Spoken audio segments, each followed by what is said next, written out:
Welcome to r/Entitled People, where we share stories from your lives about people who think the rules don't apply to them, and they should get what they want. Thank you, friends, for subscribing to the channel, and for so many likes. And today we have two great stories, so subscribe, hit the like button, and let's begin. The first story. After I quit, their department was in chaos. The second story. One idiotic act by Karen ruined her whole life. The first story is a story of why I don't care anymore. This is my story of me working hard and having the rug yanked out for it. Now, I don't care. They get my 9 to 5 hours and that's it. This happened a few years ago pre-COVID. I always wanted to be a hard worker. Thought that was what I should be. Worked really hard in a clerk accounting position for 7 years so I could move up in the company. I streamlined the whole department of a multi-million-dollar company to the point where I was the only person in accounts payable for well over a year when another coworker quit to do her own business. I handled everything, start to finish, worked side by side with executives, handled company mergers and auditors and dumpster fires. I was always learning something new, something more, always helpful, and strove to be more, to be noticed. If I had a free minute, give me something to fill it.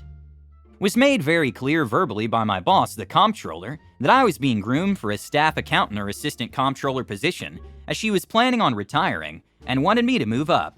I just had to have a degree in my field, so I went back to school full-time on top of my workload. Due to a previous degree, I only had to take accounting-specific classes and was scheduled to graduate in 2 years. Worked my A off, full class load to the point where I needed advisor approval, summer and winter semesters. I only had about 2 semesters left of classes, one a summer semester, and I would have the degree, with plans of continuing the CPA license if I thought the company might benefit from it. All of this education is out of my own pocket, by the way. Went $25,000 in student debt. Then it came to a screeching halt. I had to do a capstone class where we did resume and fake applied for jobs on Indeed, and our professor would give us a mock interview. Well, I found out my work was secretly hiring me a manager. No one mentioned it to me. No one told me anything. I just found the job opening online. The duties listed? My whole job outside of basic clerical work. I kept my mouth shut. I was so angry, felt so betrayed, I started applying for jobs elsewhere, but they weren't flexible for me to finish my degree, so I stayed put with a full exit plan once I graduated. They hired the manager, and it was a "hey, this is your new boss" type introduction. She was obviously uncomfortable when I expressed confusion about why they got me a boss instead of an employee, especially when she realized I'd been in the department for 7 years and would be training her on how to do my duties. They immediately hired her a second employee and had me train the both of them. Also started doing the whole right procedure manuals for everything you do. My previous boss, the comptroller, was now nowhere to be seen. We used to talk, go on float trips, do dinner, super friendly, and now she ghosted me. I got the hint. She was no longer grooming me for anything. She was taking away duties and not adding anything to replace them. More than once I heard my new boss say, "If we take X away from you, will you still have 40 hours of work?" And then they'd take that duty away. I was to be a clerk, a good little mule, with 7 years of institutional knowledge. I took a full 8 steps back from my job. No longer worked overtime. No longer went above and beyond. I guess my old boss, the comptroller, noticed my change in attitude and work ethic and complained to other executives about me. This made her boss very concerned, because I was an extremely valuable employee who knew the ins and outs of their very expensive MRP system. I was the go-to girl for the company president, the CFO, the COO, and every manager in facilities spanning 3 countries. If I couldn't solve the issues, I could find the person who could. Well, not long after this complaining, an executive gave me a call in the middle of work and said, "Hey, you want to change departments? We need an accounting-minded person in purchasing. Comes with a raise."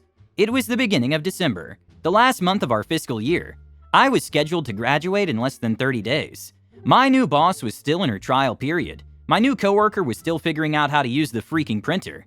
It was just me and the department making it run. I immediately said yes. The comptroller lost her SH. She knew the offer was going to be put in front of me but went, "Nah, OP won't accept it because she's almost done with her accounting degree and won't want to take a job outside of her field." Wrong. I saw the writing on the wall. I saw them slowly moving my duties away from me, or demanding how-tos. I saw them pulling back, icing me out of social events. They were either moving me firmly into clerk or firing my butt. So I changed departments in the worst possible time, and it was glorious. The comptroller dragged her feet, said I couldn't move until the new year, as they needed to hire a replacement. 1 month away. Fine. They didn't put the ad out for over 2 weeks. They had issues with getting applicants. On the last business day of December, they dragged someone up from the production staff, a guy who could not have cared less, be trained for my position. It's the last day of the fiscal year. I don't have time to train this guy, but I let him watch what I'm doing and try to explain it as I go. He plays on his phone the whole time. I don't care. I'm doing general ledger stuff and things my new boss should be doing, but she doesn't know how yet. The new year begins. Suddenly they have not 1, not 2, but 3 additional people in the office, not including phone guy. So 4 total new employees to fill my role. None with accounting experience or degrees in anything. They want me to mass train them. I'm in my new position. IT has already yanked my system rights and I can't. Well, do your best. Sorry, I literally cannot see the accounting module anymore, so can't even do that. Stand over their shoulders and point them while they work? Can't. I've got to go learn my new duties. The accounting manager will need to train her new staff. There's procedure manuals made for everything. The first 2 weeks in my new position is basically me trying to learn my new duties and getting interrupted every 10 minutes by accounting needing to know how to do XYZ. Then the best thing happens. One of my coworkers in my new department gets hospital level sick. I love this woman, so I wasn't happy she was sick, I assure you. I was happy due to the situation it then caused. This was pre-COVID, by the way. My new boss in my new department came in full of apologies and said, I can't train you as I'm full up, but I need you to figure out how to do sick coworker stuff. I'm so sorry. I'll try to help as best I can. So I dove in, figured it out. And every 10 minutes when accounting came by, I told them I couldn't help. I'm too busy. We're short-staffed due to sick coworker. They'd have to figure it out themselves. Accounting went into full chaos mode. 2 months in my new department and the COO is asking if I can moonlight in accounting to help them catch up. Services are being turned off for non-payment. Apparently having 4 people to fill my role just wasn't enough. Told them I couldn't, because it would be an audit issue, as I would have the power to create a vendor, create a purchase order, apply an invoice to the PO, pay said invoice and reconcile it.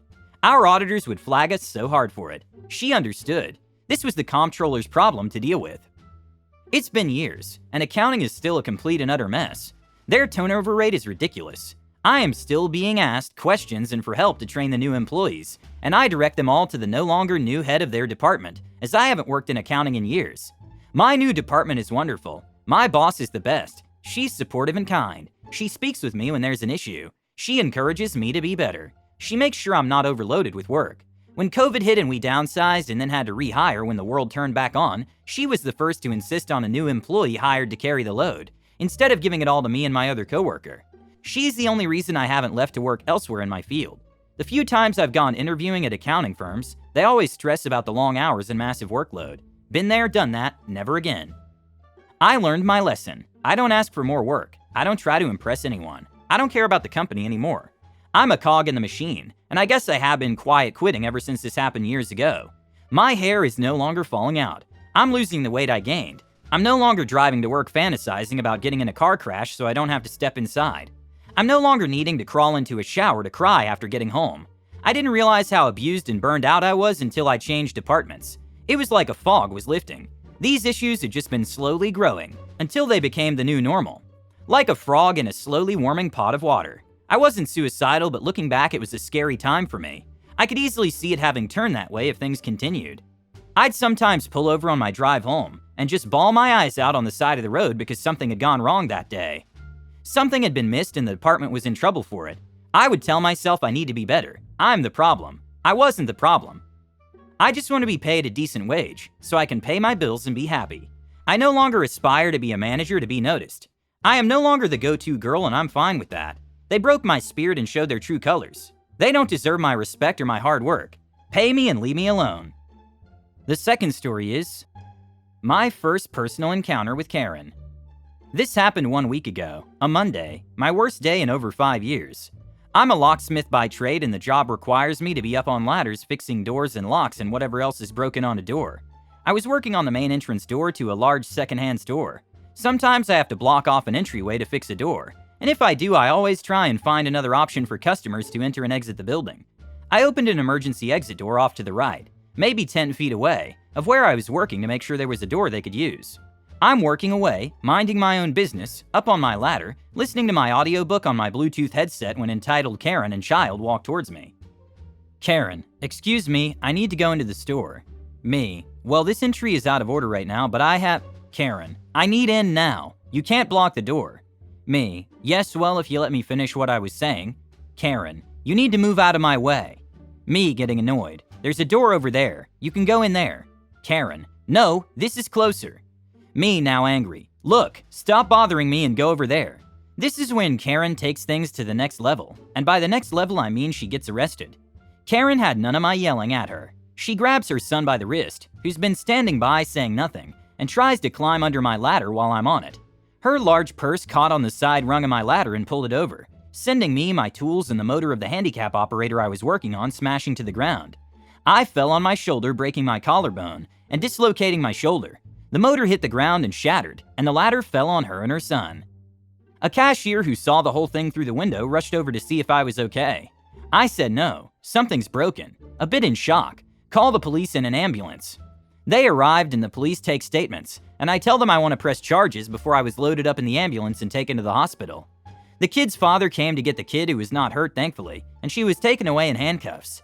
No word yet on a court date or anything. Since then I've been off work. In pain, all because Karen wanted some secondhand crap. Update 1. So, a lot has happened for Karen. I'm not going into too much detail, but I'll give a short Cole's Notes version. First off, I've been at home resting and healing, and my boss was nice enough to pay me my full wages when I'm off, instead of what the insurance board would have paid me. I'm very grateful to work for someone who respects and cares for his workers. As for Karen, her bail was posted last week, and she's been ordered to stay with her mother until the court date. This has become a full criminal matter. She has been charged with 1 to 2 counts of assault with a weapon causing bodily harm, 2 to 1 count of child endangerment, 3 to 1 count of harassment, and if convicted, ordered to pay damages for all broken property. Also, she's facing 8 years in prison for all of this. Her husband has filed for divorce, and the child has been given to his father's custody with an order she's not to see him, without the supervision of a child services agent and at least 1 police officer. I want to say though, I feel really bad for Karen and her family. Karen ruined her life and tore her family apart. A little life lesson to everyone out there. Just be nice to people who are trying to do their job and have a good attitude. Otherwise, you could lose everything.